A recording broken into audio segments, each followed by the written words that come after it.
Hello everyone, welcome back. Kevin with Survivalist Boards. Well, guys and gals, the time has come to harvest some seeds out of this squash.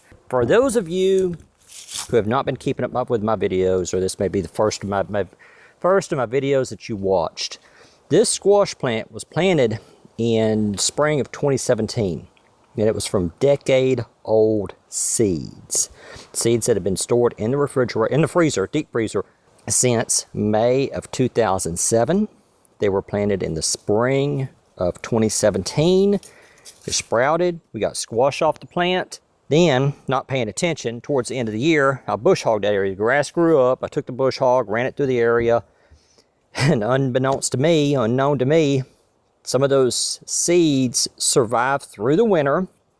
So some of them did not rot all the way, and I had this squash plant come up, which is pretty interesting for those of you that are interested in survival, and you bug out to the wilderness, and then after the plague runs its rampage through society, come out of the wilderness and you hit these rural farms, and chances are you're going to find these volunteer-style crops. Some people call them volunteers as they come up after the plant's dead, or Lazarus. Some people just got different names for them.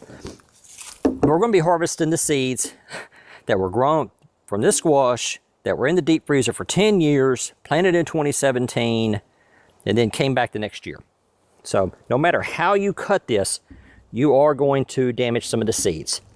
And skin on this is going to be very hard. As squash gets older, as squash ages, I'll tell you what, I may need to get a bigger knife for this.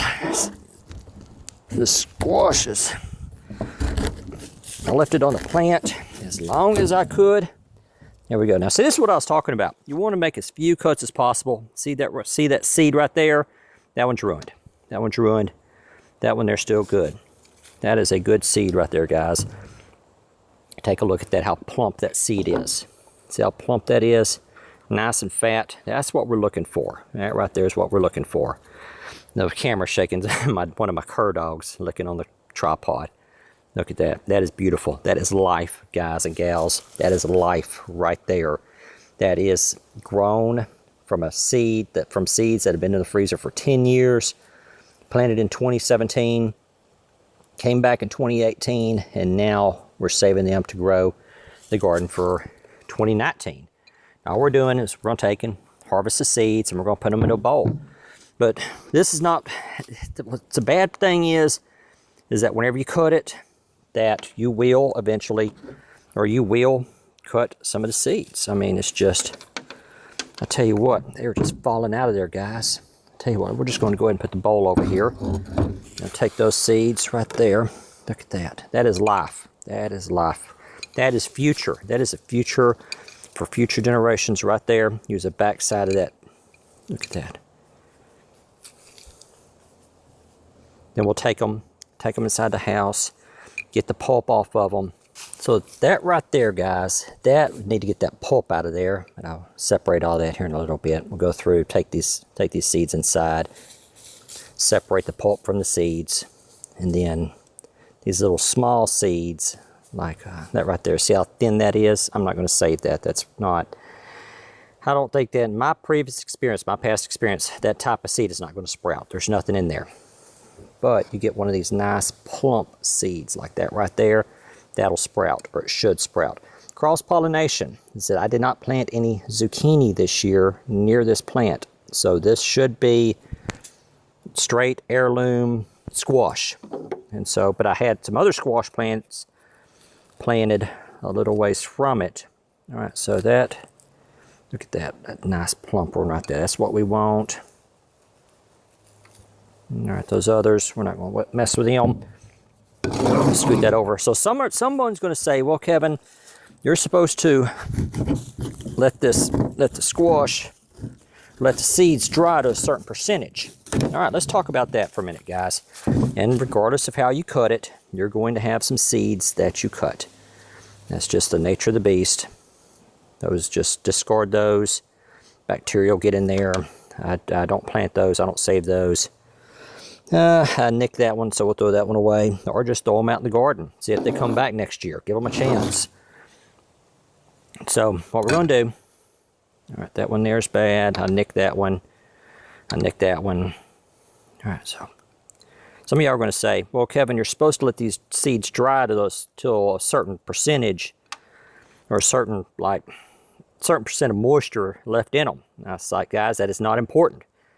And where you're going to say, well, Kevin, why isn't it important? Why isn't it important to dry these seeds till they're the right percentage of moisture in them? Because there's no way to measure that, guys. See, that's thin. We're going to throw that out. There's no way to measure the moisture in the seed unless you've got like scientific equipment or something. I mean, how did people in the Middle Ages, how did the Native Americans save their seeds? Did they have some type of scientific equipment back then? No. They saved the seeds just like I'm doing now. We're going to dry them. We're going to put these in the house, let them dry for a few days, and then we're going to put them in the deep freezer. Native Americans, they would like bury their stash of seeds along with their corn and stuff. And there's stories of the settlers, European settlers, coming in and finding these caches of corn that had been buried,